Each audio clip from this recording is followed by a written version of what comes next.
दोस्तों हेलोपैथी में कई दवाई ऐसी होती हैं जिनका इस्तेमाल हम आमतौर पर करते हैं। इन्हीं दवाओं में एक है पेन किलर। जब कभी भी सिर दर्द होता है, दांत में दर्द होता है या बदन में दर्द होता है तो हम बिना सोचे समझे एक पेन किलर की टेबलेट खा लेते हैं। आपको कुछ लोग ऐसे भी मिल जाएंगे जो पेन किलर को हर वक्त अपने साथ लेकर घूमते हैं, पता नहीं कब जरूरत पड़ जाए। लेकिन क्या आपने कभी सोचा है कि क्या ये पेन किलर खाना कितना सही या कितना गलत है? ये बॉडी में पहुंचकर किस तरह का असर करती है और साथ ही इसका रिजल्ट क्या हो सकता है? तो चलिए आज पेन किलर से जुड़े पहलुओं से रूबरू होते हैं और इन्हीं सवालों के उत्तर तलाशते हैं। नमस्कार दोस्तों, आज के इस वीडियो में हम बात करने वाले हैं पेन किलर से जुड़े सवालों के बारे में। पेन किलर के फायदे नुकसान की बात करें तो सबसे पहले बात इसके इतिहास की करते हैं। हजारों साल पहले अफीम के अल्कोहल में मिलाकर इस्तेमाल किया जाता था और 16वीं सदी के आते आते लोग उसी अफीम को पेन किलर के रूप में इस्तेमाल करने लगे। फिर 19वीं सदी की शुरुआत में अफीम से मॉर्फिन को निकालकर इस्तेमाल किया जाने लगा। ज्यादातर यूएस सिविल वार में इसका इस्तेमाल सैनिकों के घाव भरने के लिए किया जाता था, जिसका आलम यह हुआ कि सैनिकों को मॉर्फिन की लत लग गई। फिर साल 1905 में अमेरिका सरकार ने मॉर्फिन पर रोक लगा दी। इसके बाद 1937 में सर्जरी के दौरान दर्द से निजात पाने के लिए डॉक्टर्स मेथाडोन, जो कि एक मेडिसिन थी, उसका इस्तेमाल पेन किलर की तरह किया जाने लगा, जिसमें मॉर्फिन के कंपोजिशन से कम नशा था। इसी तरह समय समय पर अलग अलग प्रकार से पेन किलर सामने आए।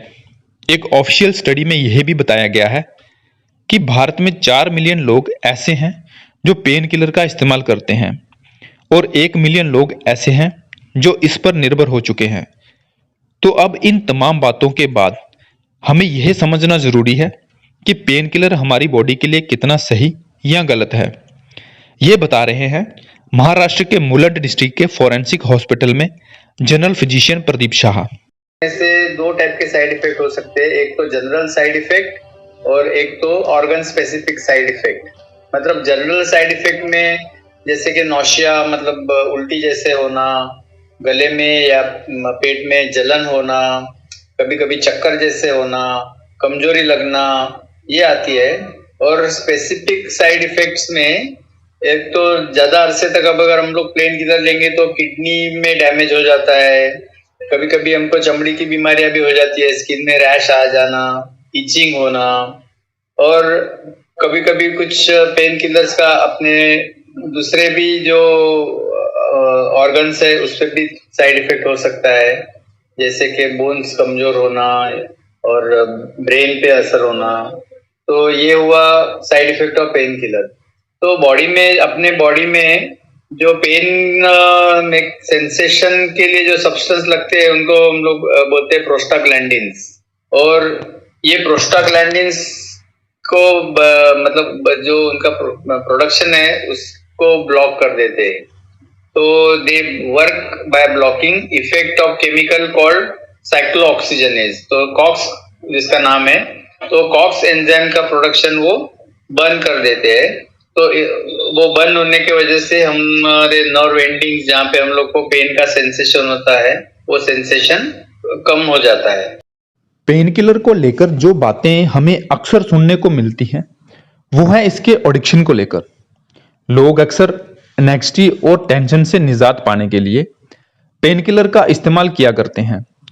लेकिन यहाँ सवाल यह है कि हमें कैसे पता चलेगा कि हम पेन किलर को लेकर एडिक्टेड हो चुके हैं या नहीं।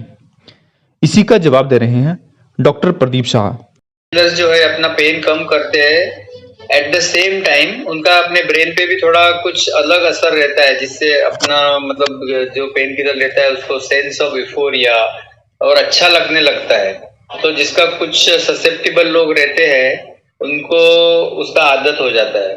तो first and foremost sign pain killer addiction का ये है कि आदमी उसके बारे में सोचता है कि अभी मेरा पेन किलर मैं कब लूं, मेरे पास पेन किलर का सप्लाई एडिक्वेट है या नहीं है। और वो कहीं भी जाएगा तो पेन किलर स्टोर करने का मतलब सोचेगा। अगर एडिक्शन पेन किलर का मतलब उसको रहेगा और उसको पेन किलर नहीं मिला तो उसका वर्क परफॉर्मेंस कम हो जाएगा, वो उसका ड्यूटी पे जाना का अटेंडेंस भी कम हो जाएगा और उसके इंटरपर्सनल रिलेशनशिप में या सोशल लाइफ में भी थोड़ा चेंज आ सकता है। मतलब सोशल विड्रॉवल और आइसोलेशन, ये दो चीजें भी हो सकती है। अच्छा, अभी किस टाइप के पेन किलर्स रहते हैं? तो ब्रॉडली देर आर मतलब two types, narcotic pain killer and non narcotic. Narcotic मतलब जो डायरेक्ट ब्रेन पे असर करते हैं और ये जो अफीम या इसमें से तैयार होते हैं, जिसका आदमी को एडिक्शन होने का चांस ज्यादा हो जाता है और वो हम लोग जहाँ तक हो सके अवॉइड कर, पेशेंट को न देने की कोशिश करते हैं। और दूसरे पेन किलर है नॉन नार्कोटिक, जिसको हम लोग जो रेगुलर पेन किलर लेते हैं तो नॉन नार्कोटिक रहते हैं, जैसे कि पैरासीटामोल है या आइबुप्रोफेन, ब्रूफेन या नेप्रोसिन। तो ये जो पेन किलर है ये अलग अलग टाइप के होते हैं। दोस्तों, इस वीडियो में दी गई जानकारी अच्छी लगी हो तो कमेंट करके जरूर बताएं और हाँ, लेटेस्ट वीडियो की इन्फॉर्मेशन के लिए चैनल को सब्सक्राइब जरूर कर लें। धन्यवाद।